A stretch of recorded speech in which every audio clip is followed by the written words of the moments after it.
Don't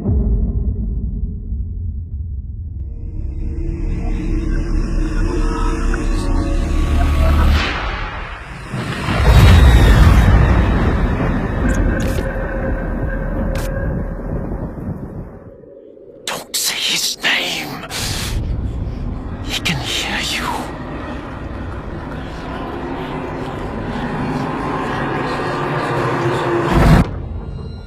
He's always listening.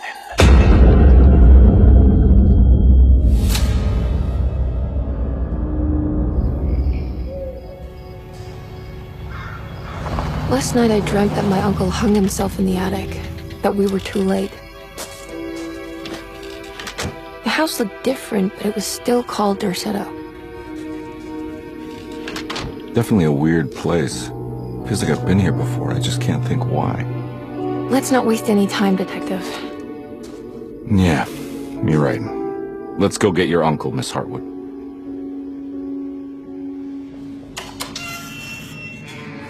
It transports you into the dark alleyways and into the night. I mean, it's always trying to create a mystery, right? It's something that's more than just jump scares. A bit of fighting, demanding puzzles, and a lot of atmosphere. It maintained some of that weirdness of the old games, but it had like an updated slickness to it that I liked as well. You haven't seen a little girl by any chance, have you? I don't think so. You would have known if you did. We start our story much like the original. Jeremy Hartwood is haunted by the Dark Man, and he goes to a countryside hospital called Derceto in hope to find some help. I need to get this letter to my niece. She would understand.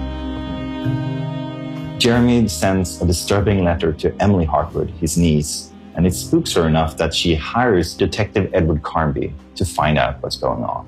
Who are you? Whoa, pardon me, excuse me. My name is Edward Carnby, private investigator. I hope you don't mind we let ourselves inside.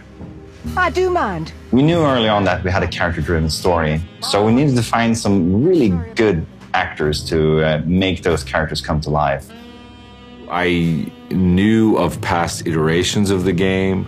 I mean, the video game world is something that I'm very interested in general, the horror game genre specifically. David has a really strong presence as an actor, and he's able to make the funny moments really funny, but also the dramatic parts really intense. Why the hell do I wake up hearing that damn voice? I know what it sounds like, but it's not what you think. He's kind of a gruff detective, and he's like searching for something, and you know, he's hard-boiled, but he's got some humor to him and stuff like that. He's a bit of a trope or a type, and I like that, and I like the world and sort of how he's exploring this insanity amidst all this horror and stuff. I liked all those aspects. Let me know if you find her. I'll be around. Emily Hartwood has a closer connection to the plot, as she is Jeremy's niece, and therefore also suffers this strange affliction known as the Hartwood curse. I love the mystery of the game. I love the picture of her. Like, there was so much about it that I was curious of.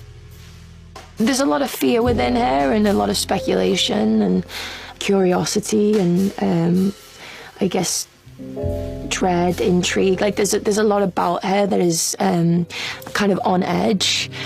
10 years now. More even since he died. He died a hero.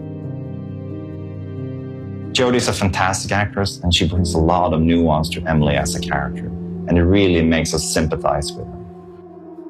Who's in here? Show yourself. Yes, there is the kind of scary element, but then she still has to go on a journey and discover different things, and there should still be room to breathe and have a funny moment or a sarcastic moment or a moment of discovery. So it's just trying to really kind of keep all those other beats alive amongst the kind of darkness of it all, I guess, is how I felt anyway. So we're bringing back both Emily and Edward as the playable characters, and depending on who you play, you will get a different take on the same story. The people at your set will react differently to you depending on who you play. Even the story will be slightly different. What are you doing sneaking around? So you should definitely make sure to play the game twice. What are you doing in my kitchen? Get out!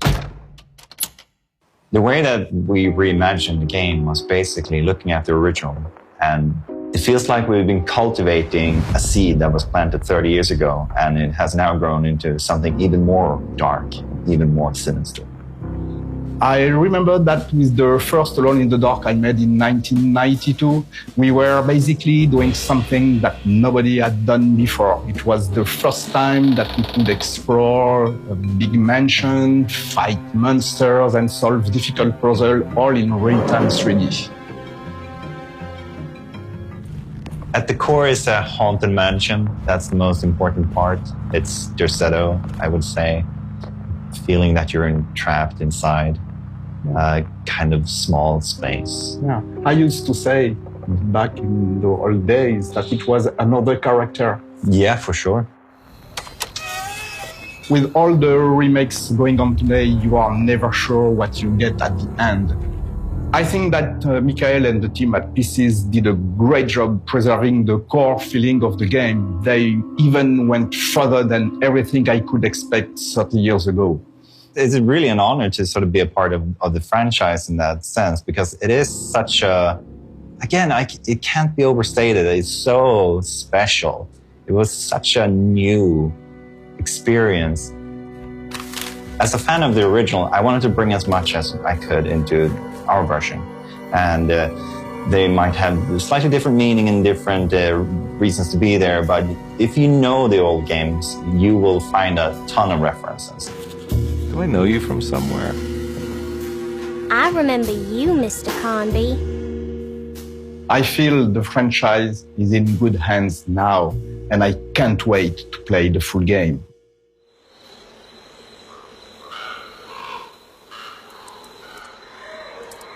To give you a taste of what the full game will be, we also created a prologue, and it features a character from the game called Grace Saunders, who is a little girl, and you play as her walking around Derceto and trying to post a letter.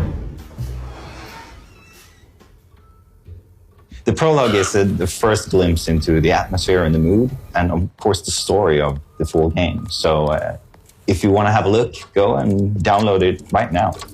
They're so creepy.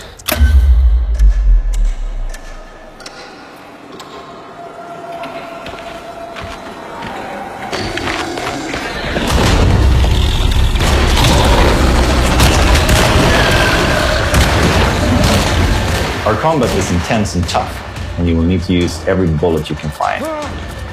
And if you run out of bullets, I'm out of bullets. you might need to get in close and hit them with a melee weapon. Or if you're lucky, you can find something to throw. As mentioned before, your job is to find out what happened to Jeremy Hartwood. And to do that, you will need to visit some unexpected places. And to get to those places, you'll need to find clues and solve some interesting puzzles. Depending how much you feel like a detective yourself, you can choose how much you want the game to help you find clues and where to go next. So the biggest creative focus for me has for a long time been to reach something beyond the mundane, something spiritual. Mike, the director, and I, we spent a lot of time trying to figure out what musical direction we wanted to take with this project. And when we finally decided to go for this kind of dark or doom jazz direction, our minds went directly to Jason, who is a master in this genre. It's a very visual genre of music. The fact that it's inspired from noir films or noir detectives is already a good explanation of why this music fits very well for Alone in the Dark. There's a huge mountain and volcano of reverb with drums and screaming saxophone.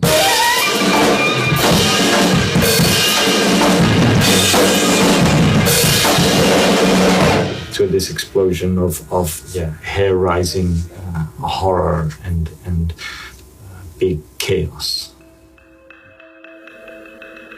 As the players drawn deeper into the game world, they will face off with the sinister presence known as the Dark Man. The Dark Man isn't real, Jeremy.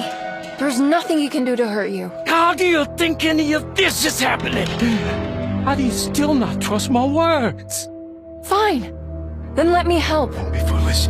He will bury you next to me in his sunken temple for an eternity. Real or not, something is definitely corrupting the mind of Jeremy Hartwood. Something very, very dangerous.